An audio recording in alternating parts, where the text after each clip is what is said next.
आज के इस अध्याय में हम देखेंगे चुनावी राजनीति। और चुनावी राजनीति में हम देखेंगे लोकसभा के अंदर जो निर्वाचन क्षेत्र है भारत के, वो 543 है। 543 निर्वाचन क्षेत्रों में भारत को बांटा गया है। और ये 543 जो निर्वाचन क्षेत्र है, वे लगभग 25 लाख जनसंख्या पे या 25 लाख से अधिक जनसंख्या पे एक एमपी है वो चुन करके आता है। अर्थात एक संसद है वो 25 लाख से अधिक जनसंख्या का प्रतिनिधित्व करता है। तो इस प्रकार से हम देखते हैं कि पूरे भारत के अंदर 543 निर्वाचन क्षेत्र है वो बांटे गए हैं। उनको कैटेगरी वाइज बांटा गया है, जिसमें अनुसूचित जाति और अनुसूचित जनजाति के क्षेत्र है वो भी आरक्षित रखे गए हैं। तो अनुसूचित जाति के अंदर 84 क्षेत्र ऐसे हैं जो अनुसूचित जाति के तहत आते हैं। प्रश्न ऐसा पूछा जाए कि हमारे लोकसभा के अंदर जो सांसद हैं लोकसभा के, उनमें से कितने एससी के तहत आरक्षित रखे गए हैं, तो 84 सांसद हैं वो आरक्षित रखे गए हैं। यानी ऐसे संसदीय क्षेत्र 84 हैं जो एससी या अनुसूचित जाति के लिए आरक्षित है। इसी प्रकार अनुसूचित जनजाति के लिए एसटी के लिए है वो 47 संसदीय क्षेत्र है वो रखे गए हैं। और कुल मिलाकर के जो जनरल जाति है उनके लिए, या जिसपे अन्य किसी भी जाति का व्यक्ति चुनाव लड़ सकता है, उनकी संख्या 412 है। तो कुल मिलाकर के ये 543 निर्वाचन क्षेत्र होते हैं। बात करते हैं हम कि इसके अंदर व्यक्ति है उसकी उम्र कम से कम 25 वर्ष होनी चाहिए। जो संसद के अंदर चुनाव लड़ना चाहता है, जो लोकसभा के अंदर चुनाव लड़ना चाहता है, उस संसदीय क्षेत्र में चुनाव लड़ने वाले व्यक्ति की उम्र कम से कम 25 वर्ष होनी चाहिए। और वोटर जो है मतदाता, उसकी उम्र कम से कम 18 साल होनी चाहिए। 18 साल से ऊपर का कोई व्यक्ति है वह अपना वोट डाल सकता है। तो इस प्रकार से 18 वर्ष एक मतदाता के लिए और 25 वर्ष एक लोकसभा के अंदर जो कोई व्यक्ति संसद में चुनाव लड़ना चाहता है संसद के लिए लोकसभा के क्षेत्र से, तो उसकी उम्र 25 वर्ष से अधिक होनी चाहिए। बात करते हैं हम प्रत्येक राज्य में किस किस प्रकार से सीटों का जो आवंटन है वो किया गया है।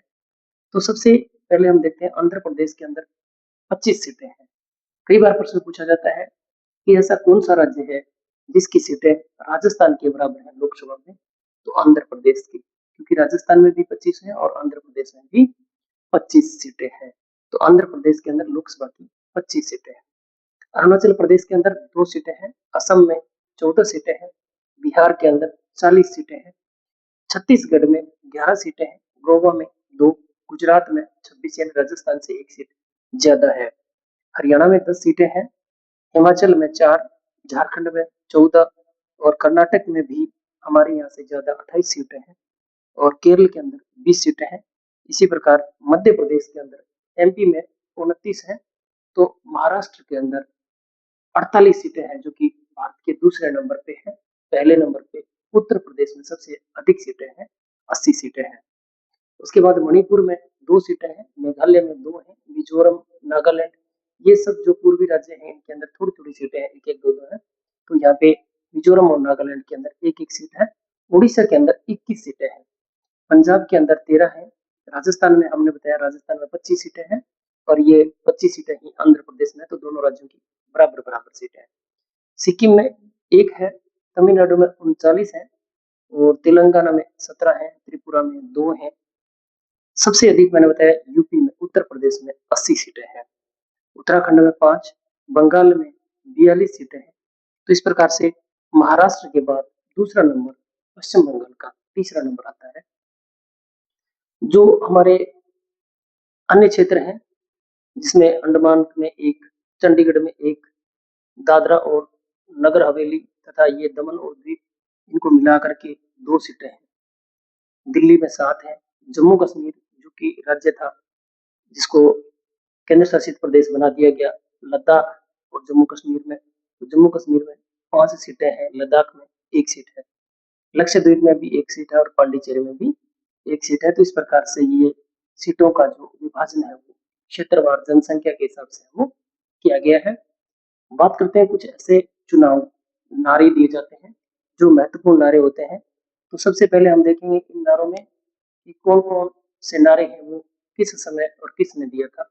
तो सबसे पहले गरीबी हटाओ का नारा दिया था 1971 में। प्रश्न कई बार पूछा जाता है, गरीबी हटाओ का नारा किसने दिया? तो इंदिरा गांधी ने दिया था। कब दिया? 1971 में। तो 1971 के अंदर इंदिरा गांधी ने वो गरीबी हटाओ का नारा दिया। इसके बाद जनता पार्टी की सरकार बनती है। 1977 से पहले जब इंदिरा गांधी ने इमरजेंसी लगाई तो लोगों को लोकतंत्र का खतरा हो गया था, और इसी स्थिति में जनता पार्टी ने एक नारा दिया था, लोकतंत्र बचाओ, 1977 के इलेक्शन में। तो यहाँ जो लोकतंत्र बचाओ का नारा है वो जनता पार्टी के द्वारा दिया गया था 1977 में। जमीन जोतने वालों की, ये बंगाल के अंदर ये 1977 में नारा दिया गया था। लेफ्ट फ्रंट पार्टी ने ये नारा दिया था।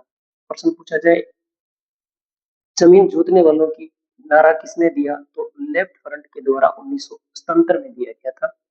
इसी प्रकार तेलुगु लोगों की आत्मसम्मान के लिए जो नारा दिया गया था, तेलुगु लोगों की आत्मसम्मान की रक्षा, तो वो आंध्र प्रदेश की जो विधानसभा के इलेक्शन थे वहां पे जो तेलुगु देशम पार्टी है जिसके मुखिया थे एनटी रामाराव, तो एनटी रामाराव ने 1983 में ये तेलुगु देशम पार्टी के द्वारा नारा दिया गया था, तेलुगु लोगों की आत्मसम्मान की रक्षा। इसी प्रकार अच्छे दिन आएंगे का नारा बीजेपी की सरकार में ये नरेंद्र मोदी के द्वारा दिया गया था।